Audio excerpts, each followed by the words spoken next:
Welcome back, Rope Droppers, to another episode of the Rope Drop Pod. Today I'm going to tell you 6 ways that could potentially ruin your trip to Walt Disney World in 2024. Starting at number 6. Not making dining reservations in advance. Disney parks are known for their diverse and popular dining options, and making reservations in advance allows visitors to secure a spot at their preferred restaurants. Given the high demand for these dining establishments, especially during peak times and popular seasons, reservations help avoid disappointment and ensure that guests can enjoy their desired culinary experiences without long wait times. Certain dining experiences, such as character meals and themed restaurants, often have limited availability and can be fully booked well in advance. Making reservations allows guests to tailor their dining choices to their preferences, maximizing the enjoyment of their Disney park visit. Not only are dining reservations a literal built-in break to your day, but I think that Disney has some great food. The food is really good. And sometimes I think that like people associate a theme park not having great food. And like I think that's kind of a common misconception. Disney actually has some like signature dining places that have really, really awesome food. And sometimes they are really hard to get into. And I know that like the dining window is still 60 days, right? Yep. Okay. So still 60 days. And so, and sometimes those really good places will book up within like seconds.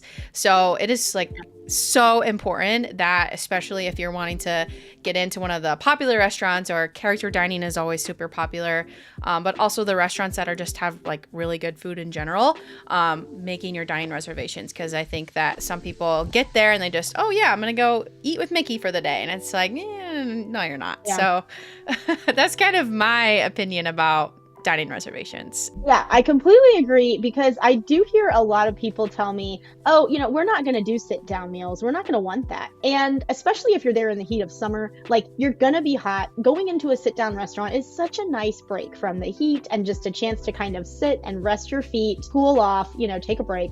But I think too, once you get there and you see all these cool restaurants, and you feel a huge sense of FOMO because like you didn't book any in advance and you can't get in. So I think, even if it's just a couple, like book yourself a couple. You can always cancel them later, but have a couple in your pocket, because it's just so nice to have that be part of your trip. It's such a big part of the trip for me. I don't know about you, but like the food is half the fun in the trip for me, of going to my favorite places and trying new places and all this. So I'm all for sit down meals during the day. There's so many dining options at Disney for sit down that you can try a new place literally every single time you go. I would reserve well in advance. Number 5, overloading your schedule. Disney parks are vast and offer a multitude of attractions, entertainment, and experiences. Jam-packing your itinerary with too many activities can lead to exhaustion and burnout. Overloading your schedule also increases stress and reduces flexibility, making it challenging to adapt to unexpected changes in weather, ride closures, or other unforeseen circumstances. Kind of on the flip side of dining is that, yes, you want to make those dining reservations in advance and make sure that you're getting into the places you want, but not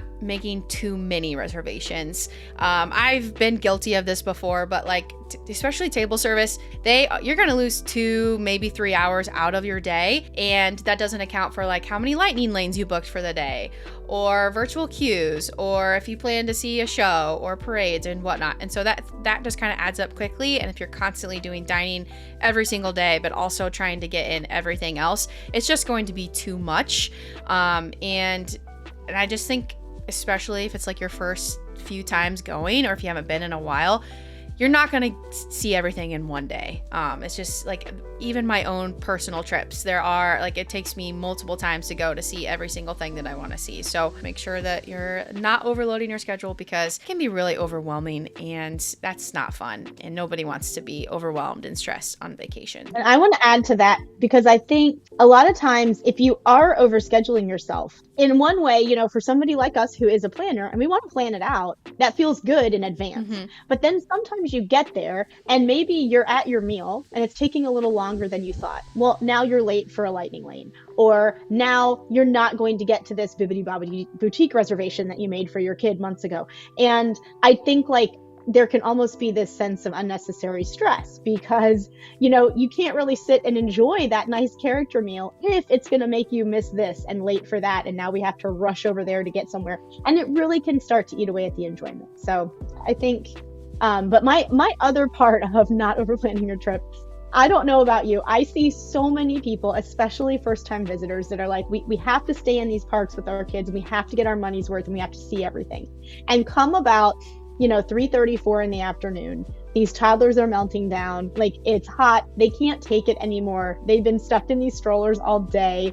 And I'm like, oh my gosh, take that poor kid home for a nap, please. Because, you probably got him up at the crack of dawn, you rope dropped, everybody was fresh and happy. And now it's like, please, like, take them back, let them have a normal nap time, and then bring them back out. And maybe they can stay awake for fireworks, or maybe you can do something cool at night and everybody's a little more fresh and ready to go. But I just hate to see when people won't let their kids nap. So I'm like, oh my God, it's horrible for everybody. It's horrible. That's so true. But even myself, when I go and I'm rope dropping and I've been there all day, going back to the hotel and taking a nap, I've done multiple times, and it's been amazing. And I feel so much better later in the day. So, and we don't even have a kid. Like, we just do that. Like, my aunt and I, we'll be like, okay, it's 2:00. We've been out here for a long time, and we'll go back, maybe sit at the pool for an hour, and then, freshen up and go back out for the night. And it's perfect. So yeah, I'm not a toddler, but sometimes I need a little break.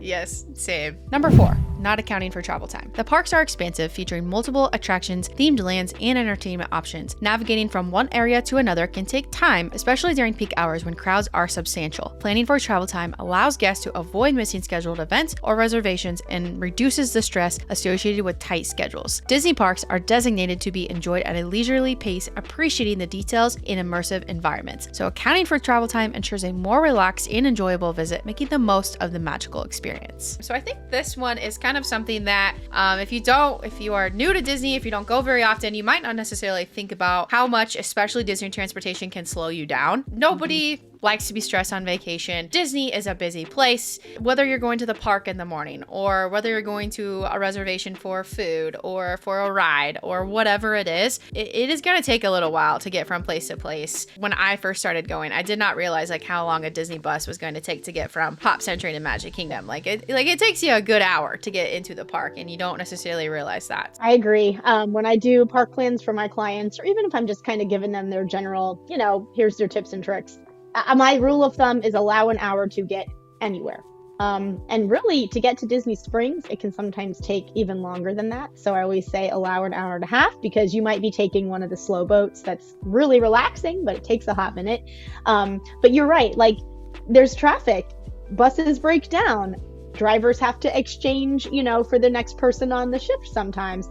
There's all kinds of things. And I always say, like, if you want to be at the park at 8:30, you need to be on a bus at 7:30, which means you probably need to be at that bus station 7:10, 7:15, better early than late. But it does take a good chunk of time to get anywhere, even Skyliner, whatever. All the Disney transport is going to take a minute. Yeah, absolutely. And just like the rest of the people also trying to get where you're trying to get. Like, you have to kind of account for people too, because that's going to slow you down. So prepare for an extended amount of travel time, because you're not going to get there in 5 minutes. Yeah, I think too, I've never been to Disney with a stroller, but I've been there with a wheelchair, because sometimes my aunt uses that because, she's older and her knees don't like to walk 20,000 steps a day. But I did find on that trip, I can push her as fast as I want, but I can only push her so fast in a crowd without running people over and being that obnoxious person who's just barreling through. So I do think when you've got, be it a scooter, a wheelchair, a stroller, whatever, it even sometimes takes a little more, because you want to be considerate. You don't want to barrel through and be that person. So, reserving a little more time, I think, was even nicer. Right, exactly. I wouldn't have even thought about that, but that's a really good point. Number 3, not learning about the Disney Parks app before your trip. My Disney experience serves as a valuable tool that provides real-time information, enhances convenience, and adds a layer of customization to your visit. By familiarizing yourself with the app's features, you can officially manage your itinerary, access up-to-date information on attraction wait times, show schedules, and character meet and greets. The app also allows for mobile food ordering, saving you time in line during establishments. Understanding the virtual queue system and utilizing features like digital park maps, ride descriptions, and height requirements ensures a more informed and enjoyable visit. The My Disney Experience app enables you to make dining reservations, secure access to popular attractions through the Genie Plus system, and receive important notifications about park updates, events, or changes. It's a valuable tool for navigating the parks efficiently, optimizing your time, and staying connected to the latest happenings. Investing time and learning about the app before your trip enhances your overall Disney experience, making your visit more seamless, organized, and tailored to your preferences. When I was kind of putting this together, I just kind of realized, wow, there is so much that is involved with the My Disney Experience app. It's a lot. And I know that we talked about it before about how you just kind of feel like you're on your phone all day long in the park, and it is what it is. But if you walk into the park without being familiar at all, which I would love to know if anybody has done that recently. I feel like that would just be such a nightmare. But I know that people do, though. I know yes, they do. There has to be.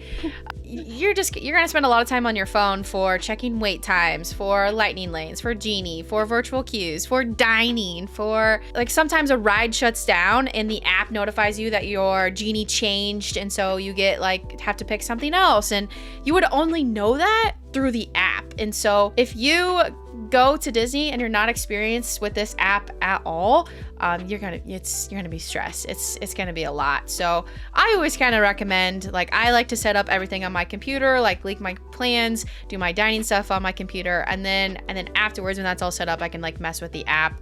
You can check wait times from home. Like I can go onto my app right now and see how long the wait time is for Space Mountains. I think it's just like it's so important to be familiar with this app that you're going to be using all day long before you go to your trip. Yeah, I totally agree. And I think, like I said earlier about the dining, they can kind of stress you out if you overplan. This will stress you out if you underplan. And, in life, I'm a person like my husband and I laugh because if we're going to a restaurant, he's going to look at the menu before we go and he's going to pick out what he's going to eat. And I would rather get to the restaurant, look at the menu and kind of enjoy picking out what I'm going to have. Not at Disney though. Like, you need to know that app because again, if you're logging on there for the first time at 6:55 in the morning trying to buy Genie Plus for the day, you're not going to find it. You're going to get completely bamboozled and all stressed out. And it's a terrible feeling. And you're going to feel like, oh my gosh, did I just sacrifice our whole day because I didn't know how to do this. That app is not user-friendly. It's not intuitive. Like, even though I use it so much, there are times when I'm like where the heck is such and such? And I can't find certain things, even though I've done it before. So as a rookie, like, please look at that app and practice. Like, know where you're going to make a mobile order, know where you have to go to buy Genie. I think it's confusing how you have to go to a separate page to see your future plans and to see what you already have booked for Genie as opposed to what you can book for Genie. Like, there's just so much. And if you don't look ahead, man, you got problems. It's bad. I agree with everything you said. So definitely make sure you're familiar with that app, that you're all ready to go, because I just can't even imagine showing up and not even knowing about that. Like, I wonder, that's a genuine question I have for Disney, that how many people show up and have no idea that that app exists? Because I wonder.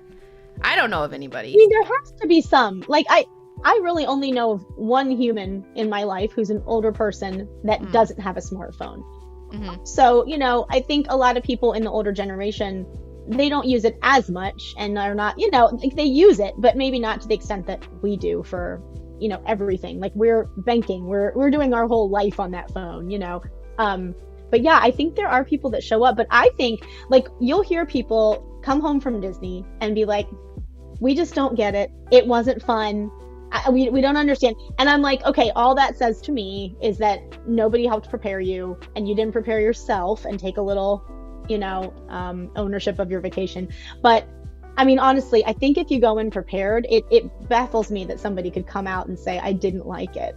Because if you can't find something to be happy about at Disney, like, I don't know who you are. If you come out and say, we just couldn't figure it out, it wasn't any fun, chances are good you didn't prep yourself. Number 2, shoes. I feel like this one was kind of self-explanatory, but it's so important because I think it could really make or break your trip. And I have like a couple different reasons for this. It could be if you're a local or someone that goes all the time, and maybe you're just in the parks for a few hours and then you're leaving and whatnot. Okay, that's way different. That's not necessarily what I'm talking about. Yeah. I'm talking about if you're going to Disney, you're planning to spend a week there with your family or whoever, and you bring flip-flops for the week, or just like something that's not going to be great. Choosing the correct footwear is so important. I've seen so many people go in those gift shops and pay $50 for those Crocs or whatever shoes that you can find. It's so important to have good shoes. My favorite are Hoka's. I love my Hoka tennis shoes. So if you're looking for some, I feel like they're fashionable and cute. So if you want something like that, but otherwise, like, yes, you're going to be walking so much. It's hot. The last thing you want to worry about is your feet killing you when you could have possibly prevented that a little bit more. So if you end up with blisters on like day 1 or 2, like you're in misery. It's terrible. And they're only going to get worse. But I will add to that. I think like I do really well changing out my shoes. Like I can't wear the same, whether it be Tevas or flip-flops or whatever. Like I can't wear the same thing all week. It just kind of, I don't know, your feet kind of get sore muscles and all that. And it does help me to like change out. Like maybe I wear these shoes for the morning, and then when we come back maybe to rest in the afternoon, I'll wear something else that night. And I just kind of change up the shoes a little bit. But I do have a funny story about our shoes. Do you remember one of the first times we roomed together at Disney and you pulled out your Chacos? Remember those? And you were like, oh my God, these Chacos might smell, but like I have to wear them, whatever. And then I was like, have you met these ladies? And I pulled out my shoes and I was like, I don't care. Like, we have to wear what works on our feet. Like you got to look cute from the ankles up, but on your feet, like you wear whatever orthopedic whatevers you need to wear to get through that trip with good feet. But you know, like I want to look cute. I want my outfit to look, you know, cute in the parks, but my feet, yeah. I do love my Chacos, but that is a problem. Like they smell so bad that I just can't bring them anymore. But maybe next time I go, I'll use your strategy of like changing. So maybe I'll wear my Hoka's half the day and then my Chacos half the day, so I can still have like a sandal or something. I do feel like it helps. Never done it. I don't know why. I should do it. The number one way to ruin your trip to Walt Disney World in 2024 is not making a game plan. Effective planning also allows you to make the most of your time in the parks. By knowing the layout, understanding attraction wait times, and having a general schedule, you can navigate the park efficiently, minimizing time spent waiting in lines and reducing stress. Many of the things that people want to do have some sort of wait or some sort of reservation. Make sure that you have a pretty good idea of things that you want to cover throughout the day. I feel like this kind of relates to everything we've talked about, but it's, I think, the most important. Like I've kind of already mentioned, it's so important to understand things are not going to go exactly how you plan. You may not be able to grab that lightning lane or the virtual queue you had been trying, or the dining, or maybe you just show up and the ride shuts down that you really wanted to ride. Like things are, all sorts of things are going to happen. And so I think it's important to be really flexible about what happens, but also definitely plan of what you want to do throughout your day, but not like over plan, like not just like overwhelm yourself. But I think you definitely want to have some sort of like, okay, maybe in the morning, this is kind of our goal. This is our goal for the afternoon, and this is our goal for the evening, or whatever it is. If you just show up and you have never been, you're going to be overwhelmed. There's a lot going on. So definitely be prepared. I think a good strategy sometimes is like, for example, if you and I go together, well, maybe before we hit a park, we each kind of say, okay, like maybe if we're in Hollywood Studios, like I have to ride Toy Story Mania, and I have to ride Minnie and Mickey's Runaway Railway. Well, maybe your priorities are 2 other things. So at least we kind of know. And you know, like maybe I don't love your ride, but okay, I can hang with it. And maybe you don't love Tower of Terror, but I want you to ride it, whatever. But I think kind of going in and thinking, okay, if nothing else, even if weather messes us up, even if the app shuts down, what are the 3 or 4 things that we want to come out of this park saying we did and we love? I think that is helpful. But I also think it's so much easier for somebody like us that's in the parks often and has a little more knowledge about stuff to pinch hit. So like if something does get messed up, it's really easy for us to be like, oh, we'll just go over there and then later we'll cut back this way and hit this. And that's not as easy for a beginner. So one thing I try to do for everybody that I send as clients, I give them a list in each park of what would be worth a lightning lane and what's not. Because like, how heartbreaking if your clients are like, we just got a lightning lane for Small World. And I'm like, oh, like you just wasted a lightning lane, you know, because it's never more than 20 minutes. So I feel like that is a helpful tool to my clients, because like, do you want to put a lightning lane on Peter Pan? Yes, you do. But you don't need to put it on Small World, or, you know, there's other things you don't want to waste it on. So I think that's really helpful to keep in mind too as a first timer.